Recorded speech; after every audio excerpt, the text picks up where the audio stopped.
Bienvenidos, Viedo, a Archivo del Crimen. Imagina que tienes 12 años. Vives en una aldea tranquila. Caminas cada mañana por senderos de tierra roja para ir al colegio. Conoces a todos los vecinos. Tu mundo es pequeño, pero parece seguro. Tu mayor preocupación es llegar antes de que anochezca. Ahora imagina que un adulto te llama. Te ofrece algo pequeño, dinero, dulces, una promesa sencilla. Confías. No tienes razones para desconfiar. Pero para alguien, no eres un niño. Eres una oportunidad. Entre 2006 y 2009, en varias regiones de Uganda, la Policía Nacional reconoció un aumento alarmante de casos clasificados como asesinatos rituales. Muchas víctimas eran menores de edad. Y detrás de varios crímenes aparecía una creencia concreta, que el sacrificio humano podía atraer riqueza, éxito empresarial o protección espiritual. No estamos hablando de mitos antiguos.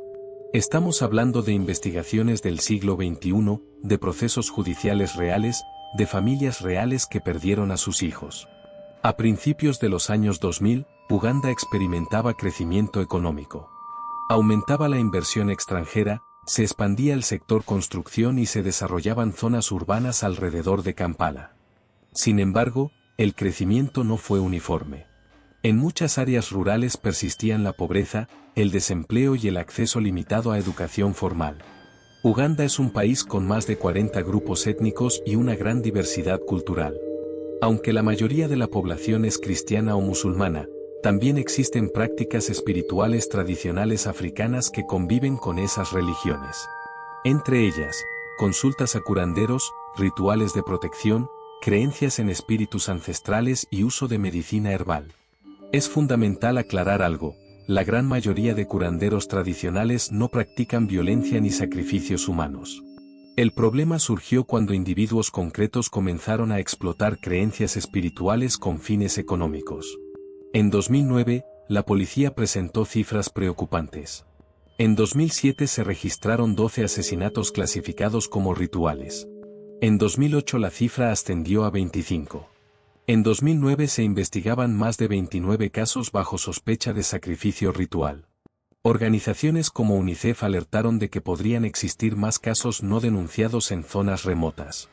El patrón era inquietante: víctimas jóvenes, desapariciones en trayectos cotidianos, cuerpos encontrados en zonas aisladas, signos de actos simbólicos vinculados a rituales. El miedo comenzó a extenderse por comunidades rurales. ¿Por qué niños? En declaraciones judiciales, algunos acusados afirmaron creer que los menores eran espiritualmente puros y que su sangre tenía mayor poder simbólico. Estas creencias no forman parte oficial de ninguna religión reconocida, eran interpretaciones extremas y manipuladas. Los menores eran vulnerables, caminaban solos a la escuela, ayudaban en tareas agrícolas, confiaban en adultos conocidos. Eso los convertía en blancos fáciles. Uno de los casos más documentados fue el de Kyeyune Mutumba, de 12 años. Desapareció tras ser engañado por un adulto que le ofreció dinero. La investigación reveló que el sospechoso actuaba bajo encargo de un curandero tradicional. Según testimonios judiciales, el objetivo era realizar un ritual para atraer prosperidad económica. El caso fue clave porque hubo arresto, confesión y condena. La indignación nacional fue enorme. El nombre de Mutumba se convirtió en símbolo de las víctimas. Las investigaciones revelaron varios perfiles entre los responsables. Curanderos que afirmaban tener poderes espirituales. Intermediarios que captaban víctimas. Clientes que solicitaban rituales para prosperar en negocios, ganar contratos o asegurar éxito financiero. En algunos procesos judiciales aparecieron empresarios locales que buscaban riqueza rápida.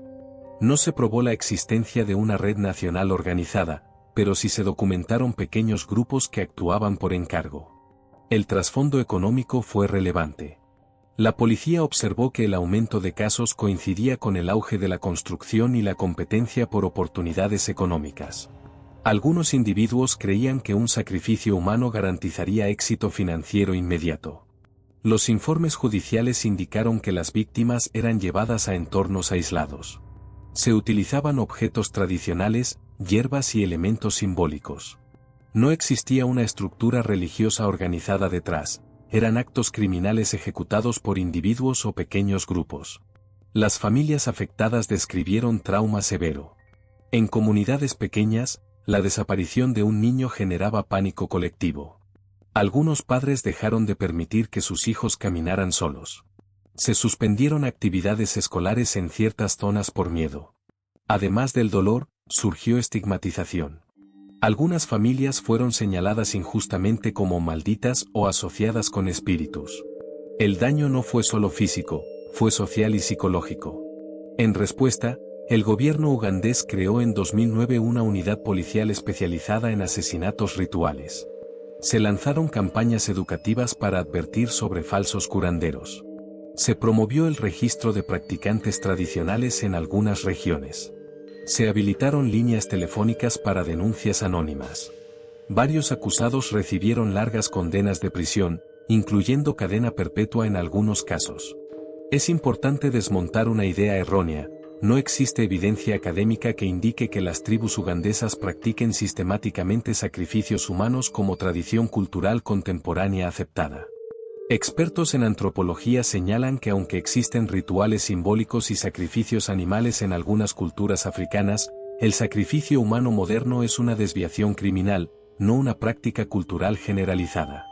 Organizaciones como UNICEF, Amnistía Internacional y agencias de Naciones Unidas trataron el problema como una grave violación de derechos humanos, especialmente por la vulnerabilidad infantil. Tras 2010, las cifras oficiales mostraron disminución de casos. Las campañas de sensibilización, la presión mediática y la actuación policial contribuyeron a reducir el fenómeno, aunque ocasionalmente se siguen investigando casos aislados. Lo que ocurrió entre 2006 y 2009 fue la instrumentalización criminal de creencias espirituales para obtener riqueza. No fue una tradición tribal aceptada. No fue una religión organizada. Fue la explotación del miedo y la superstición en contextos de pobreza y desigualdad. Las víctimas eran niños, familias humildes, comunidades que aún recuerdan aquellos años con temor. Cuando la desesperación económica se mezcla con manipulación espiritual y ausencia de educación crítica, el resultado puede ser devastador. Y lo más perturbador de esta historia no es solo la violencia. Es que ocurrió en pleno siglo XXI. Archivo del crimen.